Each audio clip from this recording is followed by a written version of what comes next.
ஸ்ரீ சிவசங்கரா தேவனே, ஸ்ரீ சிவசங்கரா தேவனே. கோயில் இருக்கிற காட் கிட்ட ஒரு ஈர்ப்பு வருதோ அதில் ஒன்றும் குறையே கிடையாது. அவங்கவுங்களுக்கு ஒரு டெஸ்டினி இருக்குது. இதுக்கு முன்ஜென்மாக்களுடைய தொடர்பதினால் எம்மை தடுத்து அடிமை கொண்டு பாரமாய பழவினை அறுத்து தன்னை நினைந்திருக தருகின்றாய் தான் ஆன்மீகம். ஒரு குறிப்பிட்ட நேரம் வரும்போது the spirit which has been guiding you will exhibit it self and பழைய கர்மாக்கள் எல்லாம் போக்கிடும். அதுக்கப்புறம் அந்த கடவுளை நினச்சிட்டு சந்தோஷமாக இருக்கிற மாதிரி இல்லை அழுகிற மாதிரி உருகுகிற மாதிரியான இதெல்லாம் அழுதால் ஒன்றை பெறலாமே. இந்த மாதிரி அனுபவங்கள் நமக்கு எங்கே கனெக்டட் இருக்கோ அந்த கோயிலில் வரும். ஏன்னா நம்ம இந்த பிறவி மாத்திரம் இல்லை இல்லையா, எத்தனையோ பிறவி எடுத்தெடுத்து நாம் இழைத்தோம் செல்லான் என்ற தாவர சங்கமத்தில். இப்போ இதுக்கு முன்பிறவிகளில் நாம் எந்த கோயிலில் கும்பிட்டோமோ அதனுடைய பாதிப்பு இருக்கும். இல்லை இந்த பிறவியில் நம்முடைய ஜாதகம்னு சொல்கிறேன் இல்லையா, அதில் எந்த கிரகங்கள் பவர்ஃபுல்லாக இருக்கோ இல்லை ஒரு ஜீவனாதிபதி பூர்வ புண்ணியாதிபதி அந்த மாதிரி இருக்கோ அந்த தெய்வங்கள்கிட்ட நமக்கு ஈடுபாடு வரும்.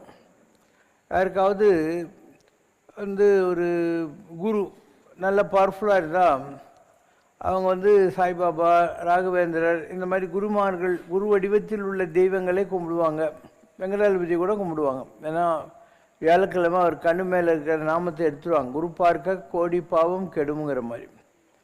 சுக்கிரன் நல்லா இருந்தால் அவங்கெல்லாம் அம்பாள் சக்தி உபாசனை பண்ணுவாங்க. முஸ்லீமுங்கெல்லாம் நீ பார்த்தீங்கன்னாக்கா சுக்கிரன் பவர்ஃபுல் அவங்களுக்கு. அதனால தான் சுக்கிரனுக்கு சம்மந்தப்பட்ட தொழில்கள் ஜவுளி நகை வியாபாரம் இந்த மாதிரியான தொழில்கள்லாம் அவங்க இருப்பாங்க. நல்லா வசதியாக கூட இருப்பானுங்க சென்ட்டுக்கிட்டு போட்டுன்னுட்டு. சேட்டன் நல்லா இருந்தால் அனுமான் நரசிம்மசாமி வெங்கடாதிபதி இந்த மாதிரி சாமிங்கிட்ட மைண்டில் போகும். சூரியன் நல்லா இருந்தாக்கா அவங்களுக்கு சூரியனை கும்பிடணும்னு தோணும். அக்பர் இருந்தான், அவன் ஒவ்வொரு நாளும் மொட்டை மாடியில் போய் நின்று சூரியனை தான் பார்த்து கும்பிட்டுட்டு இருந்தான். அவன் சூரியனை வைத்து ஒரு மதத்தை கூட உண்டு பண்ணினான். அதுக்கு பேர் தீனில் ஆகி அது பாப்புலர் ஆகலானான். யாருக்காவது புதன் நல்லா இருந்தால் நாராயணன்னு சொல்லுவாங்க. செவ்வாய் நல்லா இருந்தால் ஆஞ்சநேயர் முருகர் இந்த மாதிரியான தெய்வங்கள்கிட்ட போகும். சந்திரன் நல்லா இருந்தாக்கா சிவ வழிபாட்டில் அவங்க மைண்டு போகும். இப்படி உங்கள் பிளானட்டு எப்படி இருக்கோ ஜாதகத்தில் அதுக்கு உண்டான வழியில் உங்களுடைய மனசு போகும். இது ஒரு காரணம். ரெண்டாவது, இதுக்கு முன்பிறவிகளில் நாம் இந்த உலகத்தில் இன்றைக்கி வரல இல்லை, எப்பயோ வந்திருக்கோம். நாம் பூஜை பண்ணின ஒரு சில கோயில்கள் இருக்கும். அந்த கோயில்கள் நம்மளை திருப்பியும் இழுக்கும். கண்டதே கண்டு கொண்டதே கொண்டு உண்டதே உண்டு உடுத்ததே உடுத்து உரைத்ததே அடுத்தடுத்து உரைத்து கழிந்ததே கடவுள் நாள் எல்லாம் அப்படின்னும். அந்த மாதிரி பல பேருடைய வாழ்க்கையில் நடக்கிறது உண்டு. I will give some case studies. இங்கே காரைக்குடி பக்கத்தில் ஒரு குழந்தை அவங்க அம்மாவுடைய இடுப்பில் உட்காந்து இருக்கிற போது ஒரு வடநாட்டு சாமியார் அந்த ஊருக்கு வர்றார். வந்துட்டு இந்த சாமி ஆண்டவர் நல்லா இருக்காரு அழகாக இருக்காரு அப்படிங்கிறார். அதனால் அந்த ஊரில் இருக்கிற எல்லாரும் அந்த குழந்தைய ஆண்டவர் ஆண்டவர்னு கும்பிட ஆரம்பிச்சிடறாங்க. அந்த காலத்தில் காரைக்குடியில் ஸ்கூல் கிடையாது, மதுரைக்கு தான் கொண்டு விடணும். தினப்பள்ளிக்கூடம்னு சொல்லுவாங்க. மொட்டை அடித்து காதில் கடுக்கம் போட்டு நலத்தோடு கொண்டு வாத்தியார் வீட்டில் விட்டுருவாங்க. வாத்தியாருடைய மனைவி சமைச்சு போடுவா, வாத்தியார் பாடம் கற்றுக் கொடுப்பாங்க. வருஷத்துக்கு ஒரு நாளோ 2 நாளோ அவங்க வெக்கேஷனுக்கு ஊருக்கு வருவாங்க. இப்போ மதுரையில் இருக்கக்கூடிய அந்த ஆள் ஆண்டவர் அதாவது மதுரையில் படிக்க வர்றார் காரைக்குடிக்காரர். அந்த டீச்சருடைய ஒய்ஃப் சொல்கிறாங்க, அப்பா நீ ஊருக்கு போகிறல்ல, உன் ஊர் பக்கம் நிறைய மயில் இருக்கும், எனக்கு ஒரு மயில் கொண்டு வரியா அப்படின்ட்டு. இவர் மயிலை தேடி போகிறார், காட்டுக்குள்ளே போகிறார். அண்ட் இவர் ஸ்கூலுக்கு படிக்க போன போது அந்த வாத்தியார் கேட்டாராம், என்ன உன் பேர் ஆண்டவர் அப்படின்னு. சுந்தரர் இருந்தார், அவர் சிவனை கும்பிட்டார் திருவாரூரில். அந்த சிவனுக்கு பேர் ஆரூரன். ஆனால் அவரை கும்பிட்ட சுந்தரமூர்த்தி நாயனார் பேர் ஆரூரர், கையிலே ஆரூரர் தோழமை அப்படின்னு. அந்த மாதிரி இவர் ஆண்டவன், நான் அவரை கும்பிடுறேன், ஆனால் என் பேர் ஆண்டவர்னாராம். இல்லை எந்த அளவுக்கு ஒரு பக்குவப்பட்ட ஆத்மா வந்திருக்கு. இவர் அந்த மயிலை தேடி காட்டுக்குள்ளே போகிறார். போனால் ஒரு மரத்தடியில் டயர்டாக இருக்குன்னு படுக்கிறார். அப்போ இவருக்கு ஒரு கனவு வருது. ஒரு ராஜா காட்டில் போகிறான். அவங்ககிட்ட இருக்கிற அந்த கத்தியை அங்கே வச்சுட்டு தூங்குறான். ஒரு புலி பாய வருது. புலி வருதுன்னு சொல்லி கண்ணை திறந்து பார்க்குறான் அந்த ராஜா. அந்த இடத்துல ஒரு சிவலிங்கம் ஒரு கத்தி இருக்கிறத பார்க்குறான். அப்போ கனவுக்குள்ள கனவுன்னுவாங்க. அந்த மாதிரி அந்த ராஜா வந்த காட்சிகள் கனவு இவருக்கு வருது. இந்த கோயிலூர் ஆண்டவர் இல்லையா, இவருக்கு வருது. கண்ணு முடிச்சு பார்த்தா அந்த இடத்துல ஒரு கத்தி இருக்குது. என்னான்னு தோண்டி பார்த்தா, இன்றைக்கி நீங்கள் பிள்ளையார்பட்டி பக்கத்தில் இருக்கு இல்லையா, கோயிலூர் ஆண்டவர் சந்நிதின்னு பேர். நல்ல தமிழ் வேத பாடசாலை வச்சுருக்காங்க, பழைய காலத்து கோயில். அங்கே இருக்கிற சாமிக்கு பேர் கொற்றவாள் ஈசர். அந்த சிவன் கோயில் அங்கே தான் இருந்தது. இப்போ எப்படி அது நடக்குது? இதுக்கு முன்பிறவியில் யார் அந்த ராஜாவாக இருந்து அந்த கோயிலை கட்டினானோ அந்த ஆத்மா தான் இந்த பையன், இந்த ஆண்டவராக இந்த பிறவியில் அறியப்படுகிற அந்த குழந்தை. அப்போது கண்டதே கண்டு கொண்டதே கொண்டு ஃப்ளாஷ்பேக்கு, ரீவைண்டு, ஃபாஸ்ட் ஃபார்வேர்டில் இவருக்கு வருது. அந்த கோயில் அவர் தான் எடுத்து கட்டினார். இன்றைக்கி அமெரிக்காவிலலாம் கோயிலூர் ஆண்டவருக்கு கோயில் கட்டியிருக்காங்க, நாட்டுக்கோட்டை செட்டியாரெல்லாம் சேர்ந்து. ஸோ அதுக்கு காரணமாக இருந்தது இவர் தான். இன்றைக்கி நீங்கள் போகலாம், ஒரு ஆர்ச் மாதிரி இருக்கும், அதுக்குள்ளே போனீங்கன்னா ஒரு தமிழ் வேத பாடசாலை, பழைய காலத்து கோயில், எதிரில் ஒரு பெரிய குளம் மாதிரி இருக்கும். இதெல்லாம் ஒரு காட்டுக்குள்ளே மறைஞ்சி இருந்த ஒரு இடத்துலேருந்து இதெல்லாம் வந்தது. ஒரு எக்ஸாம்பிள். இப்போ ஏன் அவருக்கு அது வருதுன்னா, விட்டுக்குறை தோட்டக்குறை. இதுக்கு முன்னால் அந்த கோயில் அவர் தான் எடுத்து கட்டியிருந்தார், அதனால் அவருக்கு வருது. இதே மாதிரி இங்கே காஞ்சிபுரம் இது வேலூர் பக்கத்தில் கலவைன்னு ஒரு ஊர் இருக்கும். இந்த கலவையில் ஒரு பெரிய அம்பாள் கோயில் கட்டியிருக்கார். அவர் பேர் கலவை சச்சிதானந்த சுவாமிகள்னு பேர். இவர் ஊராக கடவுளை தேடி பேசி போயிருந்தார், மௌன விரதம் கூட வச்சுருந்தார். அப்போ ஒரு நாள் டயர்டாக இருக்குதுன்ட்டு செஞ்சிக்கோட்டைக்கு கீழே ஒரு பழைய காலத்து கோயில் இருந்திருக்கு. சரி நைட் தூங்கலான்னு அதுக்குள்ளே போய் படுத்திருக்கார். அப்போ அந்த கோயிலில் இருக்கிற அம்மன் சொல்லியிருக்கு, அப்பா இங்கே நான் பூஜை இல்லாமல் இருக்கேன், ராஜா தேசிங்கு காலத்தில் எல்லோரும் பூஜை பண்ண கோயில் இது, இப்போ பூஜை எல்லாம் ஒன்றும் இல்லை, நான் உடம்புக்குள்ளே வந்துடுறேன், ஒரு சில பவர்ஸ் எல்லாம் கொடுக்குறேன், அதை வச்சு நீ நல்லா எனக்கு ஒரு நல்ல இடத்துல ஒரு கோயில் கட்டு அப்படின்னு சொல்லு. இவர் உடம்புக்குள்ளே அது வந்துருக்கு. அந்த அம்மா பேர் என்ன, கமலக்கண்ணி அம்மன். இவர் பேர் கலவை சச்சிதானந்த சுவாமிகள். இவர் எழுதி கொடுப்பார் ஜனங்களுக்கு அவருக்கு.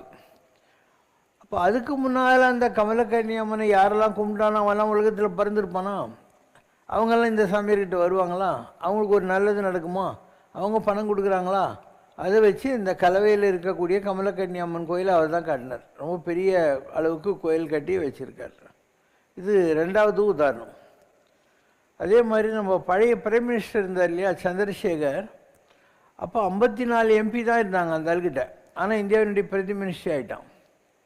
ஏன்னா இங்கே நங்கநல்லூரில் ஒரு ஜோசியர் இருந்தார், ராகவேந்திரான்னு பேர்.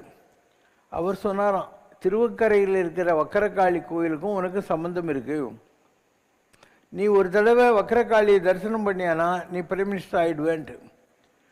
அந்த ஆள் எங்கேயும் யூபி பலியான்ற ஊர்லேருந்து வந்தவன், 54 எம்பி தான் வச்சுருக்கான். இருந்தாலும் வந்தான், திருவக்கரையில் இருக்கிற வக்கரகாளியை தரிசனம் பண்ணிவிட்டு அவன் பிரைம் மினிஸ்டர் ஆகி போயிட்டான்.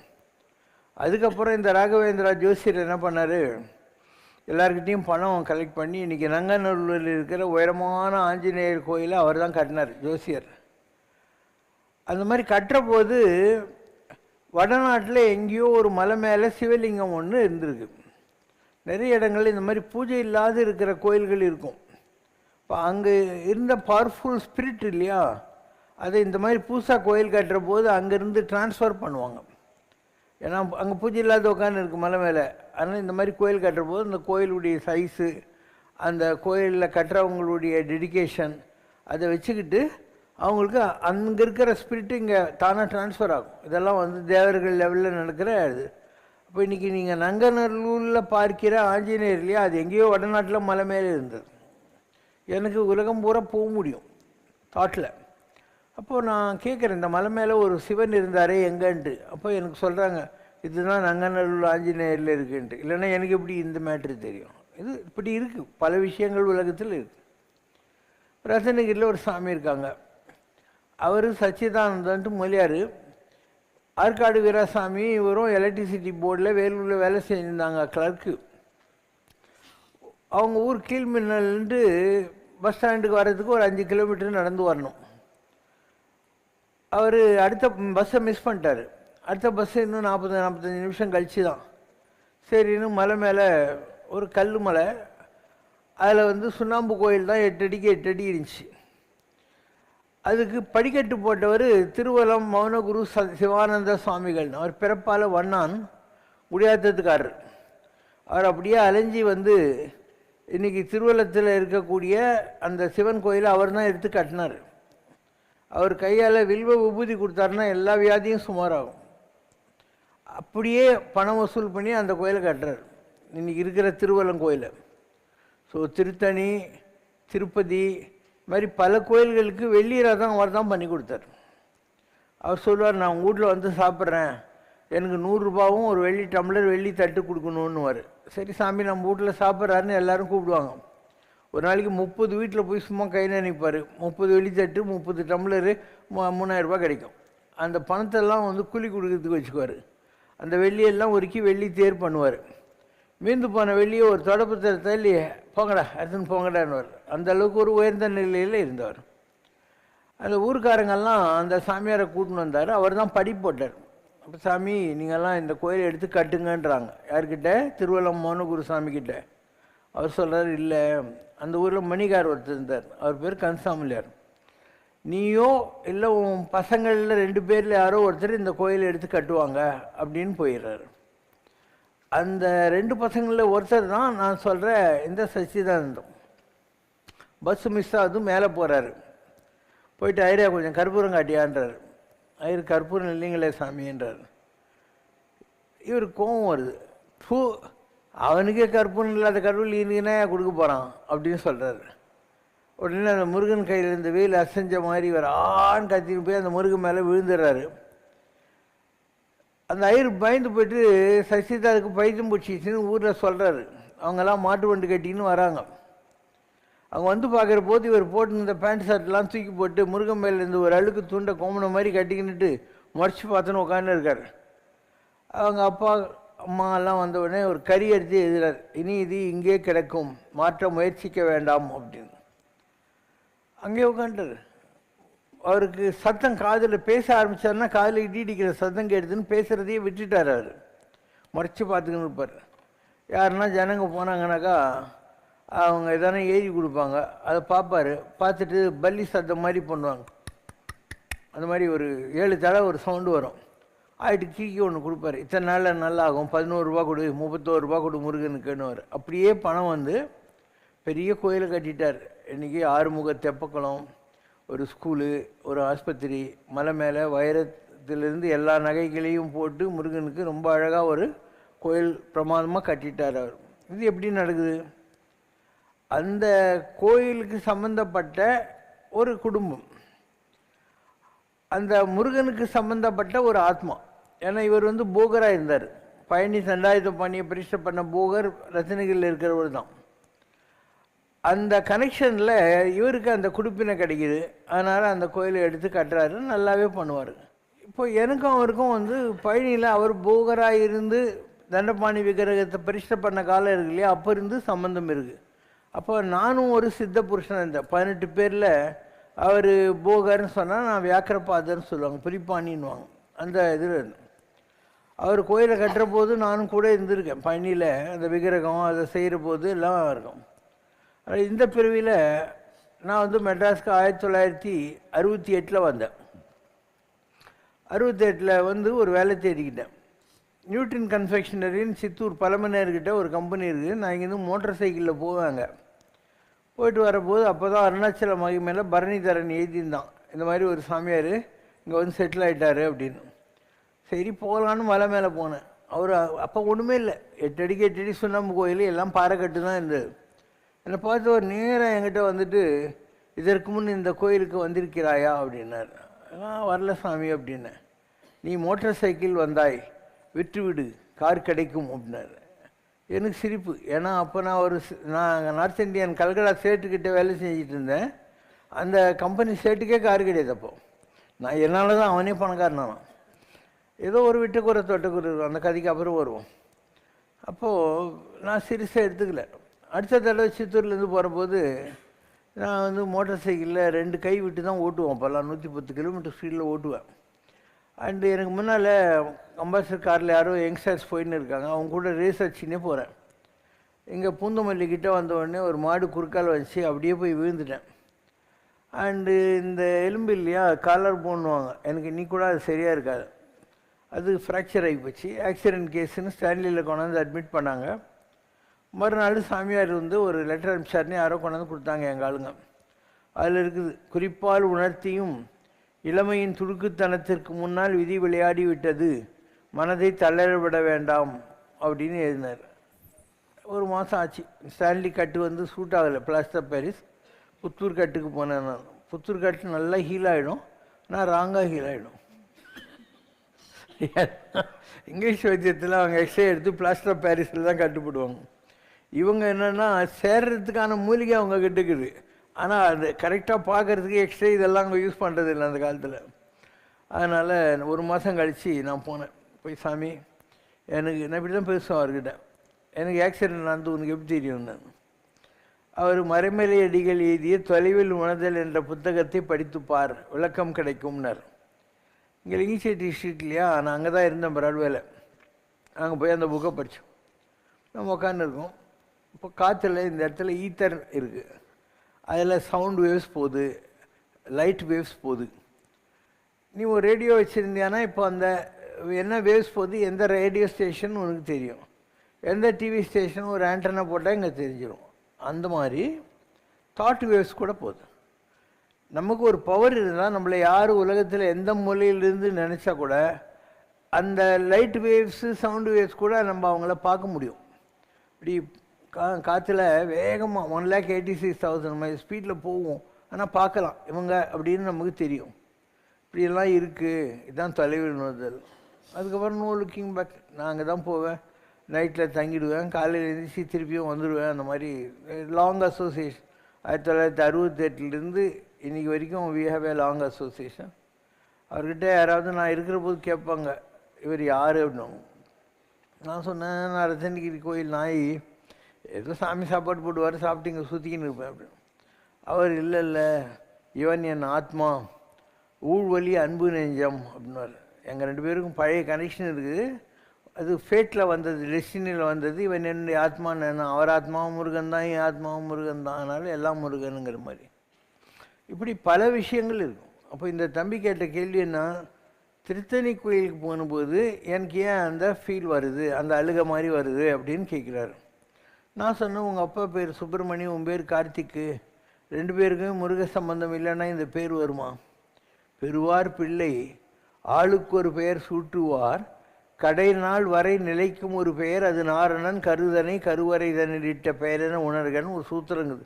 நம்ம பேரெல்லாம் கூட நாம் வைக்கிறது இல்லை. ஒரு ஆத்மாவை உலகத்தில் வைக்கிற போது நாராயணன் வைக்கிறான், நான் அந்த பேரை, இப்படி தான் அந்த பேர்லாம் வரும். அதனால் உனக்கு அங்கே கனெக்ஷன் இருக்கும் அப்படின்னு. அப்போ திருத்தணி சாதாரண இடம் இல்லை இல்லையா. ஒரு 6 படை வீட்டில் திருத்தணிங்கிறது. இன்றைக்கி நீங்கள் பார்த்தீங்கன்னா வள்ளிமலை இருக்குது, வள்ளிமலை மேலே போனீங்கன்னா திருத்தணி கோயிலில் மணி அடிக்கிறது தெரியும். அந்த மாதிரி ஒரு முத்துசாமி தீட்சிதர்னு ஒருத்தர் இருந்தார். அவர் திருத்தணிக்கு வந்தபோது முருகப்பெருமான் தாம்பூல எச்சில் எடுத்து அவர் வாயில் போட்டார். அவர் ரொம்ப பிரமாதமான சங்கீத மும்மூர்த்திகளில் ஒருத்தராகி போட்டார், முத்துசாமி தீட்சிதர்னு சொல்லி. இப்படி நிறைய மகான்களை உருவாக்கினது திருத்தணி முருகன். நிறைய மகான்களை இருக்கார். வள்ளிமலை சச்சான சாமி, அதுக்கப்புறம் திருப்புகழ் சாமிகள்னு ஒருத்தர், ஒரு வக்கீலோ ஜட்ஜோ ஒருத்தர் இருந்தார். அவர் தான் அந்த திருத்தணியில் மாதம் வெள்ளைக்காரனை போய் எதுக்கு எலுமிச்சம்பழம் கொடுத்து பார்க்கணும், நம்ம முருகனை பார்க்கணும்னு சொல்லி ஜனவரி மாதம் 1ஆம் தேதி திருத்தணியில் படி பூஜைன்னு ஆரம்பித்தார். எல்லோரும் 1000 கணக்கில் போய் படியில் ஒவ்வொருத்தையும் கற்பூரம் ஏற்றி படியேறி போய் முருகனை கும்பிடுறதுங்கிற மாதிரி ஒரு பద్ధதியெல்லாம் அந்த கோயிலில் கொண்டு வந்தாங்க. ஸோ பல வகைகளில் அது ரொம்ப சாங்டிஃபைடு டெம்பிள், ரொம்ப வித்தியாசமான கோயில். இப்படி எல்லாருக்கும் கணக்கு இருக்கும், ஒவ்வொருத்தருக்கும் ஒவ்வொரு விதமாக இருக்கும். இப்போ திண்டுக்கல்லில் H.T. ராணி மங்கம்மாள் காலனியில் ஒரு சாமியார் இருந்தார். அவர் ரயில்வேயில் டிக்கெட் கலெக்டராக இருந்தார். ராமதாஸ் சுவாமிகள்னு பேர். அவருக்கு திருச்செந்தூர் முருகன் பிடிக்கும்.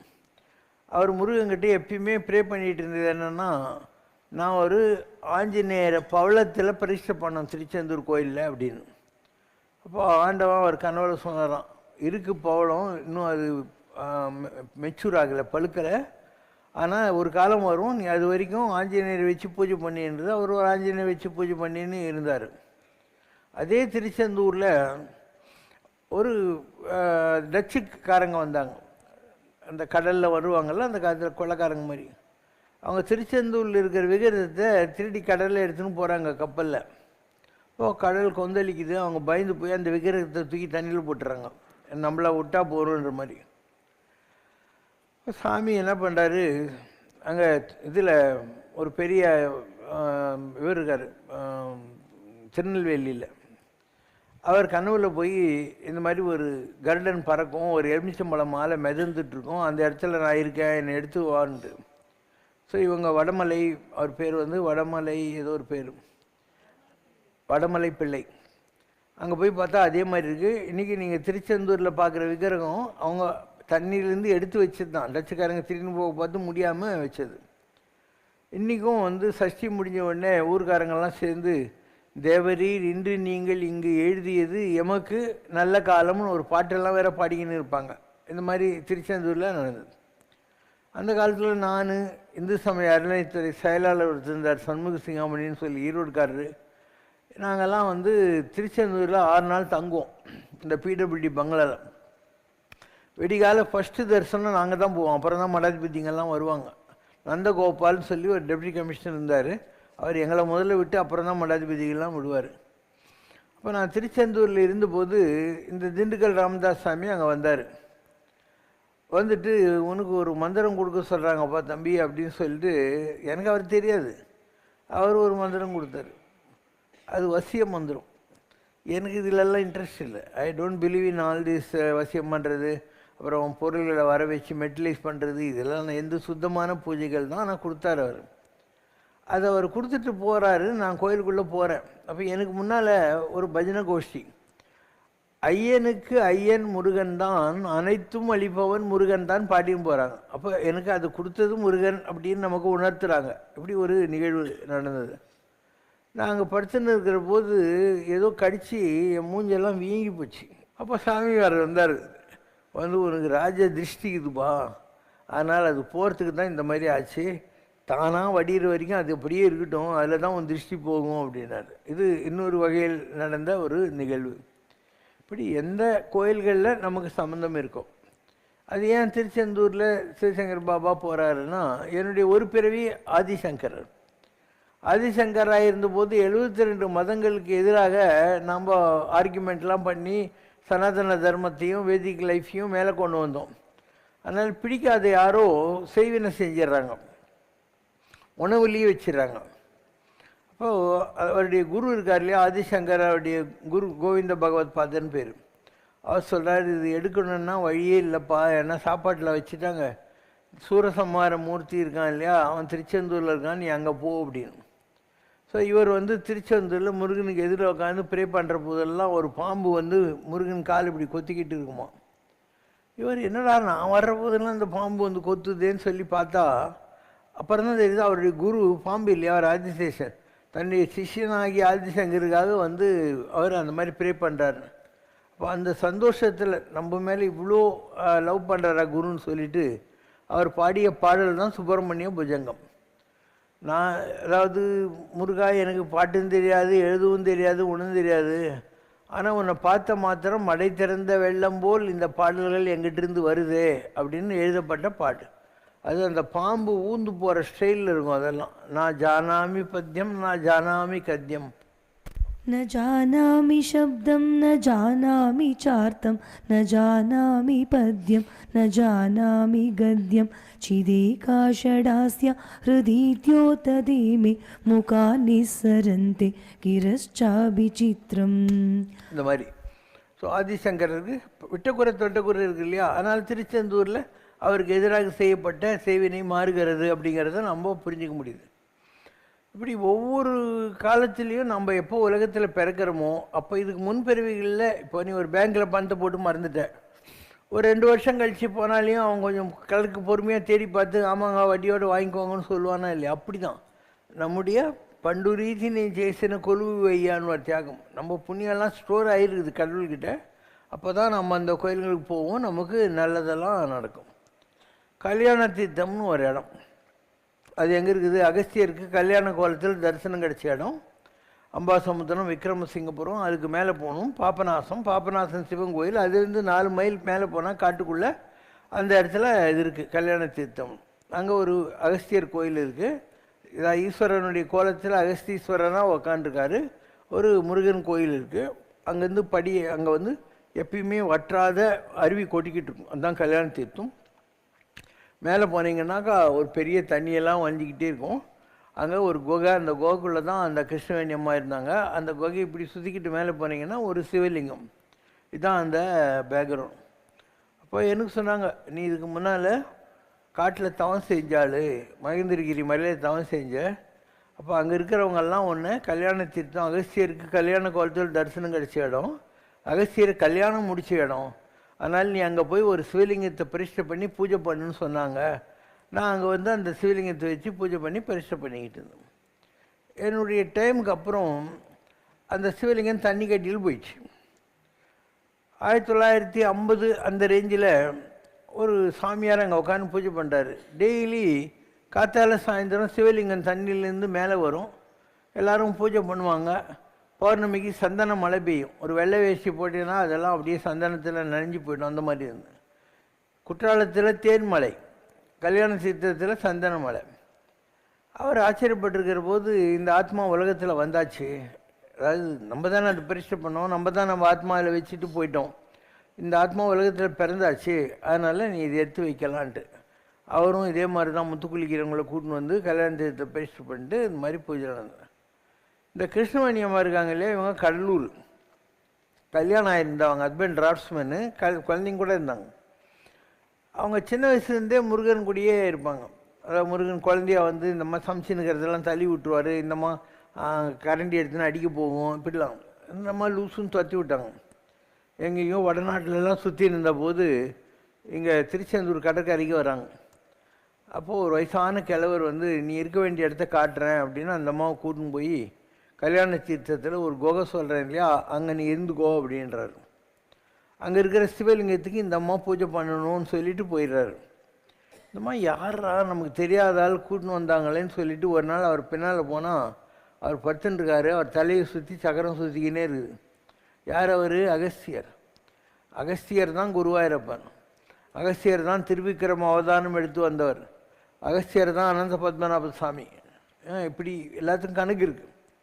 ஸோ இவன் தெரிஞ்சுக்கினாங்க. ஏன்னா அங்கே புதிய மலைன்றது இங்கேருந்து 7 மைல் போனால் வர்றது. காரையார் டேமு, பானத்தீர்த்தம், அதுக்கு மேலே இருக்கிறது தான் அந்த அகஸ்தியர் அங்கதார். ஸோ அந்த கல்யாண தீர்த்தம் இருக்கு இல்லையா, அங்கே இந்த அம்மா வந்து பூஜை பண்ணியிருக்கு. நான் அங்கே போகிற மாதிரி வந்தது.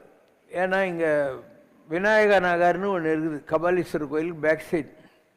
அங்கே நல்ல குருந்தப்ப சாமிகள்னு ஒருத்தர் இருந்தார். ஒரு மறவர், ராம்நாட்காரர். அந்த உத்தரகோசம் மங்கையில் மாணிக்க வாசகருக்கு திருவாசகம் என்ன இல்லையா, அந்த இடத்துல ஒரு ஓலை சூடி அவருக்கு அடிச்சது. இதை நீ படிக்கணும் அப்படின்ட்டாங்க. அவர் படிச்சுன்னு இருந்தார். மீனாட்சி கணபதி நாடின்னு பேர். நான் அவரை பார்க்குறதுக்கு போயிருந்தேன்.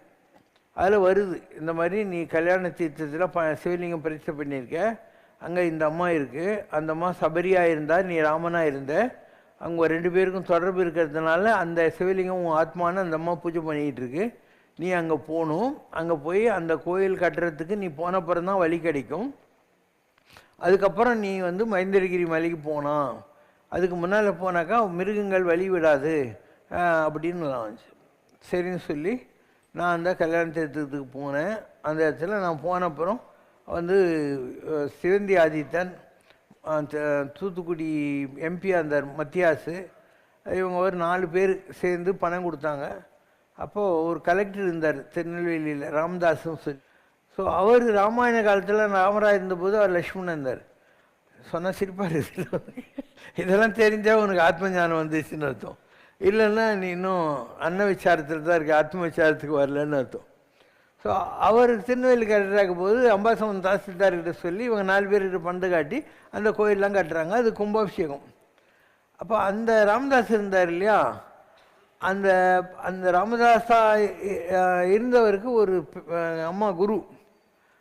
அந்த குரு வந்து ஆம்பளை முத்துகிருஷ்ண அடிகளாருன்னு சொல்லிட்டு, அந்த பொம்பளை உடம்புல ஆம்பளை, அந்த மாதிரி ஃப்ளான்ஷெட் ரைட்டர் எழுதி எழுதி காட்டும். அந்த மாதிரி அந்த கும்பாபிஷேகம் பண்ணாங்கன்னா ஒரு மூலையில் உட்காந்துட்டு வந்துட்டேன். அதுக்கப்புறம் கிருஷ்ணன் அம்மா எனக்கு லெட்டர் எழுதினாங்க, தம்பி இங்கே நடந்த கும்பாபிஷேகம் சாமிக்கு கொஞ்சம் கூட திருப்தி இல்லையா, நீ 21 நாள் கழிச்சு உங்கள் ஐயாவில் இன்னும் ஒரு கும்பாபிஷேகத்தை நடத்தணும் உத்தரவாயிருக்கு அப்படின்னு. நான் போனேன், என்கிட்ட கங்கா ஜலம் இருந்துச்சு, நானே பூஜைலாம் பண்ணுவேன்ல, பூஜைலாம் பண்ணிட்டு வந்துட்டேன். இப்போ அந்த மாதிரி எனக்கு லெட்டர் எழுதினாங்க, தம்பி என்னான்னு சொல்கிறது, கைலாயத்தில் இருக்கிற சிவன் பார்வதி கல்யாண தரிசனம் எனக்கு 21 நாள் கழித்து நீ இங்கே பூஜை பண்ணிட்டு போன போது கிடச்சிது, இனிமேல் இங்கே எந்த பூஜை இருந்தாலும் நீ தான்ப்பா பண்ணணும் அப்படின்னு சொல்லி சொன்னாங்க. இது ஒரு எக்ஸாம்பிள், எப்படி ஆத்மாக்கள் விட்ட குறை தொட்டு குறி ஏன் கனெக்ட் ஆகுது அப்படிங்கிறதுக்கெல்லாம். அதே மாதிரி நான் பிறந்தப்போ சபரிமலையில் யாரோ எரிச்சிட்டாங்க அங்கே இருந்த ஐயப்பனை. நான் வந்த பின்னால் மதுரையில் இருக்கிற இப்போ இருக்கிற பிடி பனிவேல்ராஜனுடைய அப்பா இல்லை, பிடி ராஜன், அவர் தான் மதுரையிலேருந்து போய் இப்போ இருக்கிற சிலையை பரிசு பண்ணார். அதுவும் நான் உலகத்தில் பிறந்தபோது அந்த 2வது சிலை, அதுக்கு முன்னால் இருந்தது எரிச்சிட்டு அந்த கோயிலெல்லாம் இடிச்சிட்டானுங்க. இப்படி உண்டதே உண்டு கண்டதே கண்டு தான் வாழ்க்கை. எல்லாத்துக்கும் ஒரு ரீமைண்டு, ஃபாஸ்ட் ஃபார்வர்டு, ஃப்ளாஷ் இருக்கும். நமக்கு ஆத்ம ஞானம் இருந்தால் நம்ம கனெக்டடாக இருக்கிற எல்லா விஷயங்களையும் நம்மளால் தெரிஞ்சிக்க முடியும். ரொம்ப அதிசயமான பல விஷயங்கள் இருக்குது. அண்ணா நகரில் ஒரு சின்ன பையன்தான் முகுந்தன், சரியாக படிக்க மாட்டான் கொள்ள மாட்டான் அப்படின்னாங்க. நான் சொன்னேன், நீ திருச்செந்தூருக்கு போய் மொட்டை போடு, 27 வாழைப்பழம் வச்சுக்கோ, மொட்டை போட்டு 27 பசங்க வருவாங்க, ஆளுக்கு ஒரு பழம் கொடு, நீ நல்லாயிடுவேன்னு சொன்னேன். அதே மாதிரி போனால் மொட்டை போட்டான், 27 பேர் இருந்தாங்க, வாழைப்பழம் கொடுத்தான், நல்லாயிட்டான். அதுக்கப்புறம் எப்போ பாரு மலை பெந்தரில் என்கிட்ட தான் உட்காந்துக்கினே இருப்பான். அவங்க அப்பாவுக்கு பயம் வந்துச்சு, வேணால் சாமி ஆகிடுவான் போலுக்குது இவருக்கு, நீ இவர் போய் உட்காந்துக்கிறான்னு. அப்போ அவனுக்கு துட்டு கொடுத்து நீ சினிமாவுக்கு போ, சாமி ஆகிட்டுலாம் போகக்கூடாது அப்படின்னு. இவன் அந்த கதையை நான் என் ஃப்ரெண்டுக்கிட்ட கேட்டுன்னு என்கிட்ட தான் உட்காந்துப்பான். ஏன் அந்த மாதிரி, இவன் திருச்செந்தூர் கோயிலில் மொட்டை போட்டு யாரையோ நக்கல் அடிச்சிருக்கான், அதனால் இந்த பிரிவையில் திருப்பி அங்கே போய் மொட்டை போட்டவங்களுக்கு பால் பழம் கொடுத்து அதுக்கு பிராய்ச்சித்தம் பண்ண வேண்டியிருக்கும். இப்படி பல விஷயங்கள் ஆன்மீகத்தில் இருக்குது. ஒன்றும் சொன்னால் உங்களுக்கு சிரிப்பாக தான் இருக்கும், இப்படியெல்லாம் இருக்கா உலகத்தில். அதனால் யாரும் புதுசு இல்லை, எல்லாருக்கும் கனெக்ஷன். இப்போ நீங்களாம் எங்கிட்ட வரீங்கன்னா ஏதோ ஒரு விட்ட குறை தொட்டுக்கு இருக்கிறனால தான் வரீங்க. சம்மந்தம் இல்லாத யாரும் வர மாட்டேங்க. சின்ன குழந்தைங்கள்லேருந்து பெரியவங்கலேருந்து எல்லாரும் வர்றதுக்கு காரண காரியங்கள் இருக்குது. நீ அதனுடைய போக்கில் விட்டால் போகிறோம். பேரூராற்று படுவும் புனைபோல் காட்சி தெளிந்தனம், பெரியோரன் வியத்தலும் இளமே, சிறியோரன் முனிதனும் இளமேன்வார். ஒரு கட்டையை தூக்கி தண்ணியில் போட்டால் அந்த தண்ணியோட போக்கில் அது போயிட்டே இருக்கும். அந்த மாதிரி என் வாழ்க்கைன்றது ஒரு கட்டை மாதிரி இந்த பிறவி பெருங்கடலில் போயிட்டே இருக்குது. அதனால் நான் யாரையும் என்னோட பெரியவங்கன்னு பார்த்து மெரசலாகவும் மாட்டேன், என்னோட சின்னவங்கன்னு யாரையும் நான் ஹியூமிலேட் பண்ணவும் மாட்டேன். இது ஒரு effortless journey of this birth and டெத்துங்கிற மாதிரி ஒரு இது இருக்குது. இப்படி ஒவ்வொருத்தருக்கும் ஒரு ஒரு கனெக்ஷன் இருக்கும், எதனால் அவங்க உலகத்தில் வர்றாங்க. இல்லைன்னா நீ 5 ரூபா கூட ஒரு கோயிலுக்கு குழு குத்தத்துக்கு கூட கொடுக்க மாட்டேன், மனசு வராது. ஏதோ ஒரு காரண காரியம் இருந்தால் தான் நமக்கு அந்த மைண்ட் செட்லாம் வரும். அதனால் ஆன்மீகம்ன்றது ரொம்ப அற்புதமான பாஷை. இதில் எதுவுமே புதுசு கிடையாது. நம்ம எல்லாருமே ஏற்கனவே ஒருத்தருக்கு ஒருத்தர் தெரிஞ்சவங்க தான். அதனுடைய போக்கில் எல்லாத்தையும் வேடிக்கை பார்த்துன்னு இருந்தாவே போகும். எத்தனையோ பேரை சொல்லிகிட்டே போகிறோம். நான் சொன்னேனே, குடியாத்தத்தில் ஒரு வண்ணா, அவர் போகிறாரு, திருவள்ளங்கோயிலை பார்த்த உடனே அவருக்கு மனசு வந்தது, எல்லாத்தையும் விட்டு அங்கேயே உட்காந்துடுறாரு. நான் சொன்ன மாதிரி சாப்பிடுவார், ஒரு வெள்ளி தட்டு டம்ளரு 100 ரூபா வாங்குவார், எல்லா கோயிலுக்கும் வெள்ளித்தேர் பண்ணி கொடுத்தாரு, திருவள்ளங்கோயில் எடுத்து கட்டினார் இல்லையா, திருவள்ளங்கோயில் எடுத்து கட்டினார் அவர் தான். காமராஜ நாடார் சைனா வார் வந்தபோது இந்த சாமியாரை போய் பார்த்தாக்கா தங்கம் கிடைக்கும், ஏன்னா யுத்தத்துக்கெல்லாம் துட்டு யூஸ் ஆகாது, கோல்டு வேணும். எங்கேக்கிற சாமியார்ன்றார். ஏன் நான் தான் சொல்லுன்னாரான். அவர் சுண்ணாம்பு சுமந்துன்னுக்கிறார் தலை மேலே சட்டி வச்சு. இவர் உங்களை மாதிரி ஒரு மகானை பார்த்ததே போகிறோம், எனக்கு நீங்கள் 1 ரூபா கூட கொடுக்க வேணாம். இல்லை நீ என்னை நம்பி வந்துட்டு இல்லை உக்காருன்னு அங்கே இருக்கிற எல்லாரையும் கூப்பிட்டு காது இருக்கிறது கழட்டு, கழுத்து இருக்கிறது கழட்டு, எல்லா கோல்டையும் காமராஜ் நாடாருக்கு கொடுத்து நீ போய்ட்டு வா அப்படின்னாரான். இது ஒரு உதாரணம். அவர் அந்த அளவுக்கு ஒரு வித்தியாசமான சாமியார். அவர் கொஞ்சம் உடம்பு சரியில்லாமல் போச்சு. இங்கே housing board chief engineer Natarajan வீட்டில் அசோக் பில்லர்கிட்ட வந்திருந்தார். அப்போது திடீர்னு கொஞ்ச நேரம் இருங்கப்பா, என்னை யாரும் டிஸ்டர்ப் பண்ணாதீங்க அப்படின்னு. இப்படியே பார்த்துன்னுக்கிறார் வெள்ளை செவுத்தில். என்னன்னா திருவள்ளங்கோயிலில் பூஜை நடக்குது, அதெல்லாம் பார்த்துட்டு தான் உங்கள்கிட்ட பேசுவார். திருவள்ளங்கோயிலில் பூஜை நடக்கிறது வெள்ளத்துவத்தில் பார்க்குறது ஒரு பவர் இருக்குது. இத்தனையும் பேக்ரவுண்ட் பார்த்தீங்கன்னா வண்ணானா வருதான். இது விட்டக்குறை. ஏன்னா அவர் ஜனக மகரிஷி. அந்த ஜனக மகரிஷி திருவோடு அந்த திருவள்ளங்கோயிலில் இருக்குது. அதனால் அந்த கோயிலுக்கு அவர் திருப்பணி செய்கிறதுக்கான வாய்ப்பு அவருக்கு கிடைக்குது. மாதிரி நீ எந்த கோயிலை பற்றி கேட்டாலே அதுக்கு ஒரு கதை இருக்கும். நான் இப்படி சொல்ல சொல்ல உனக்கு இவ்வளோலாங்குதான்ற மாதிரி தோணும். ஸோ பல விஷயங்கள் மக்களுக்கு புரியுது. இப்போ நம்ம வேலை வெட்டி இல்லாமையே இவ்வளோ தூரம் கேளம்பாக்கத்தில் வந்து கோயில் கட்டிட்டு உட்காந்து வருவோம். நான் மண்ணடியில் இருந்தேன், அதுக்கப்புறம் பெசன் நகருக்கு வந்தேன், அப்புறம் நீலாங்கரைக்கு வந்தேன். நீலாங்கரையிலேருந்து நம்ம இங்கே வந்தோம். வேறு இடமா இல்லை உலகத்தில். நம்ம ஏன் இந்த இடத்துல வந்து கோயிலெலாம் கட்டியிருக்கோம், இது எப்படி இவ்வளோ பியூட்டிஃபுல்லாக இருக்குது, இவ்வளோ எனர்ஜெட்டிக்காக இருக்குது அப்படின்னா, இந்த இடத்துல இங்கே பின்னால் ஒரு இது இருக்கு இல்லையா, கணபதி கோயில், மீனாலாம் பூஜை பண்ணுறாங்களே, அந்த கோயிலை ஒட்டி எங்கேயோ ஒரு இடத்துல ஒரு லிங்கம் இருக்குது. அந்த லிங்கத்துக்கிட்ட ஒரு விளக்கு எரிஞ்சிக்கிட்டு இருக்குது. நம்ம கேட்டில் இருந்து ஒரு சுரங்கப்பாதை 1 கிலோமீட்டர் 1.5 கிலோமீட்டருக்கு அந்த லிங்கத்து வரைக்கும் வருது. இப்போ நீ போய் தோணுனா கூட கிடைக்காது. அதுக்கு ஒரு டைம் இருக்குது. பருவத்தால் அன்றி பழம். ஸோ வரக்கூடிய காலத்தில் அந்த லிங்கத்துக்கு ஜனங்கள்லாம் வருவாங்க. உலகத்தில் எங்கேருந்தாலையும் வருவாங்க. அங்கே போய் அந்த லிங்கத்தை கும்பிட்டுட்டு இங்கே 3 நாள் தங்கி 3 நாள் சாப்பிட்டு போனான்னா உலகத்தில் எங்கே போய் தீராத வியாதியெல்லாம் இங்கே வந்தால் தீர்ந்துடும். கடவுள் அந்த கார்டு ப்ளே பண்ண போகிறார். ஹெல்த் கார்டுன்னு சொல்லுவாங்க. ஏன்னா நீ இந்து முஸ்லீம்லாம் சொல்லுவேன். இப்போ சங்கர் நேச்சராலில் முஸ்லீமும் வருவான், கிறிஸ்டினும் வருவான். அப்போ ஹெல்த்துன்னு வரும்போது மதம் ரிலிஜன் இதெல்லாம் கணக்கில் வராது. அதனால் God is going to play the health card using this place. And எல்லாம் கடவுளுடைய திட்டப்படி தான் நடக்குது. எல்லாமே கடவுளுடைய திட்டப்படி நடக்குது. இல்லைன்னா இந்த கோயில் எப்படி இவ்வளோ ப்ராஸ்பரஸாக இருக்க முடியும்? ஒரு மகிமை இருக்குது இந்த இடத்துல, ஒரு மகிமை இருக்குது. இங்கே 3 கோயிலில் யாகம் நடக்குது, சாப்பாட்டுக்கு பஞ்சமே கிடையாது, எல்லாம் வித்தியாசமாக இருக்குது. இந்நேரத்துக்கு நீ போய் கோயிலில் எங்கே வேணால் பாரு, எல்லாம் ஈவோட்டின்னு இருக்க, இல்லை ஊருக்காத்து பேசின்னு இருப்பாங்க. இந்த ஒரு இடம் தான் டெய்லி ஒரு 2 ஹவர்ஸு பாட்டு பாடுவாங்க, தேர் இருக்கும், பல்லக்கு இருக்கும், வேதம் சொல்லுவாங்க, எல்லாம் சிஸ்டமேட்டிக்காக இருக்கும். யாரையும் வந்து அதிகாரம் பண்ண மாட்டாங்க, அழட்டிக்க மாட்டாங்க. இப்படி ஒரு வித்தியாசமான கான்செப்ட்லாம் எப்படி வருது? ஏதோ ஒரு God's big play is there, big drama is there, and very soon such things will happen. நீங்கள் பார்ப்பீங்க இதெல்லாம் எப்படி நடக்க போகுதுன்னு நீங்கள் தான் பார்க்க போகிறீங்களா. அந்த மாதிரி ஒவ்வொரு மகானுக்கு பின்னாலேயும் ஒரு கணக்கு இருக்குது. இப்போது காஞ்சியில் மகா பெரியவர் இருந்தார். அவருக்கு குருவே கிடையாது, உங்களுக்கு தெரியுமா? அப்போது கால்ரா இருந்துச்சு. இவரை கூப்பிட்டு விட்ட குரு இவர் வரதுக்குள்ளே செத்துப்பிட்டார். அதனால் மகாபெரியவருக்கு குருவே கிடையாது. அவர் எடுத்த உடனே அவரே தான் குரு. 69வது மடாதிபதியாக ஆகி போயிட்டார். அப்போ ஏன் அவங்கள தேர்ந்தெடுக்கிறாருன்னா அது விட்டுக்குறது. ஒரு குரு சிஷ்யனுங்கிறது கூட ஒரு ஹெரிடிட்ரியாக வரக்கூடிய ரிலேஷன்ஷிப் தான். நீ வந்து தேர்ந்தெடுக்க முடியாது ஒரு சிஷ்யனை, ஒரு குருவை யாரும் தேர்ந்தெடுக்க முடியாது. எல்லாம் விட்டுக்குறை தொட்டக்குறையில் வரக்கூடிய விஷயங்கள். இப்படி நீங்கள் உலகத்தில் என்னெல்லாம் நடக்குதோ எல்லாத்தையும் பார்த்துக்கினே வந்தீங்கன்னா ஞானி ஆகிடுவீங்க. பல விஷயங்கள் இப்படி தான் இருக்கும், பூடகமாக இருக்கும், நமக்கு புரியறது கஷ்டம். ஆனால் இந்த கார்த்திக் சார் கேட்ட கேள்விக்கு விடை வந்து எல்லாருக்கும் கனெக்டட் பிளேசஸ் இருக்குது.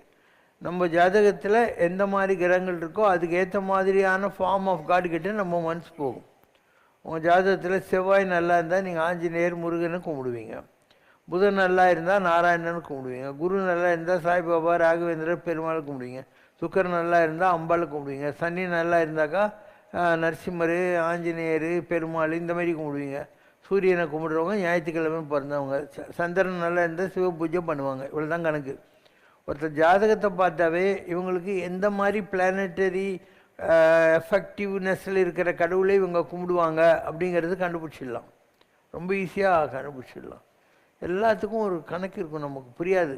அதனால் நீங்கள் ஞானிகள் ஆகிட்டு ஒவ்வொன்றா உங்கள் அனுபவத்தில் தெரிஞ்சுக்கணும். அவர் அனுபவம் அவர் தம்மை அறிவது. ஒருத்தருடைய எக்ஸ்பீரியன்ஸ் இன்னொருத்தருக்கு கிடையாது. கட்டி கொடுத்த சாதம் ஊசி போயிடும். அவங்கவுங்க உழுந்து எழுந்து கற்றுக்கணும். அதுக்கு பேர் தான் ஞானம். ஞானம் என்றால் பட்டு அறிவது. பட்டு அறிவது. You have to experience, undergo the experience to become எ ஞானி. எடுத்த உடனே வராது. இப்போ நிறைய பேர் என்ன நினைக்கிறாங்க, மோட்சம் பண்ணுறது ஏதோ அமெரிக்கன் எம்பசி வாசலில் போய் நின்று வீசா வாங்கிறதுன்னு நினச்சின்னு இருக்காங்க. அப்படி கிடையாது. மோட்சம்ங்கிறது இந்த உலகத்தில் இருக்கிற போதே எல்லா ஆசைகளையும் எல்லா வாசனாதிகளையும் விட்ட பின்னால் இந்த ஆத்மா உடம்பிலிருந்து கண்டு போகிற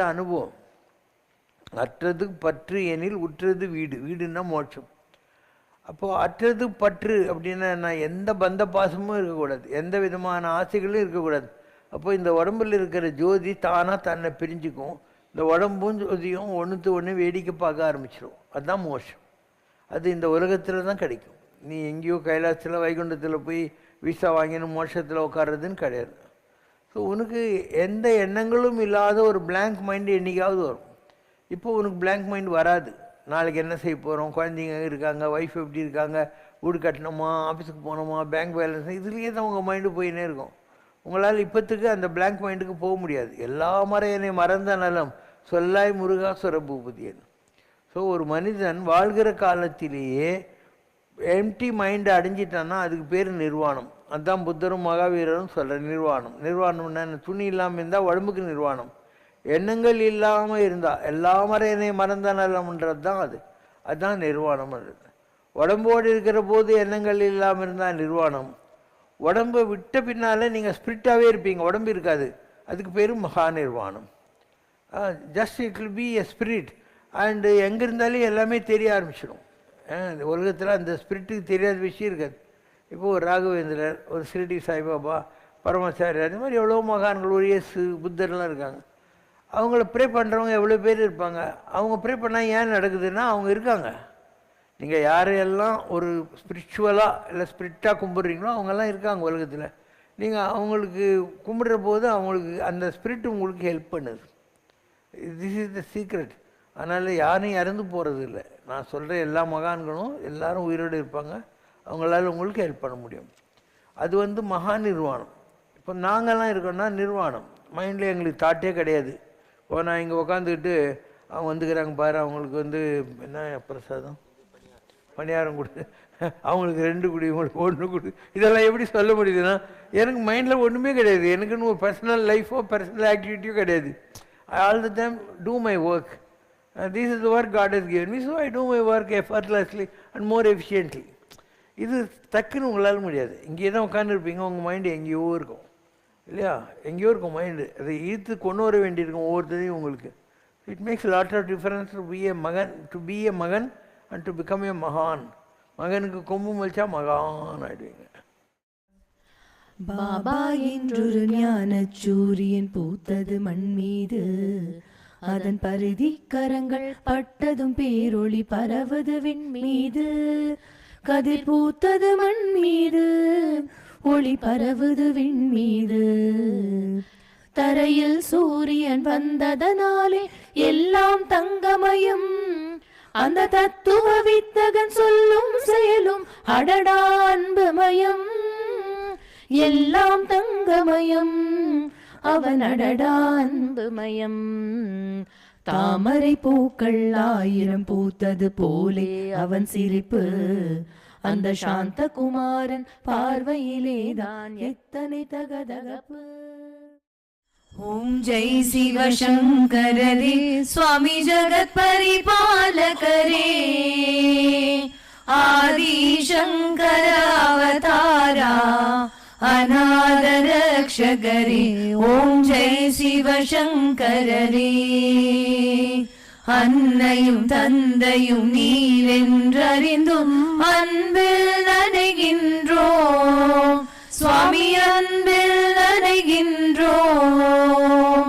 ஆசானும் இறையாகிய தேவா, நின்னடி பணிகின்றோம். ஓம் ஜெய் சிவசங்கரரே. கைலையை பன்முறை வலம் வந்தாய் ஓ கருணாகர கீர்த்தி, சுவாமி கருணாகர கீர்த்தி. மயிலையில் நின்று வரம் தருகின்றாய் மங்களகர மூர்த்தி. ஓம் ஜெய் சிவசங்கரரே. ஆனந்த சாகரம் தனிலம்மையாழ்த்தும் அற்புத அருள் ஜோதி, சுவாமி அற்புத அருள் ஜோதி. ஆரத்தி செய்து பாடி மகிழ்ந்தோம் அருள்வாய் பரஞ்சோதி. ஓம் ஜெய் சிவசங்கரரே. நாராயண நாராயண ஓம், சத்யநாராயண நாராயண நாராயண ஓம், நாராயண சத்யநாராயண நாராயண ஓம் சத்யநாராயண நாராயண ஓம். ஓம் ஜெய் சிவசங்கரரே. குறை ஒன்றுமில்லை மறைமூர்த்தி கண்ணா, குறை ஒன்றும் இல்லை கண்ணா, குறை ஒன்றுமில்லை கோவிந்தா.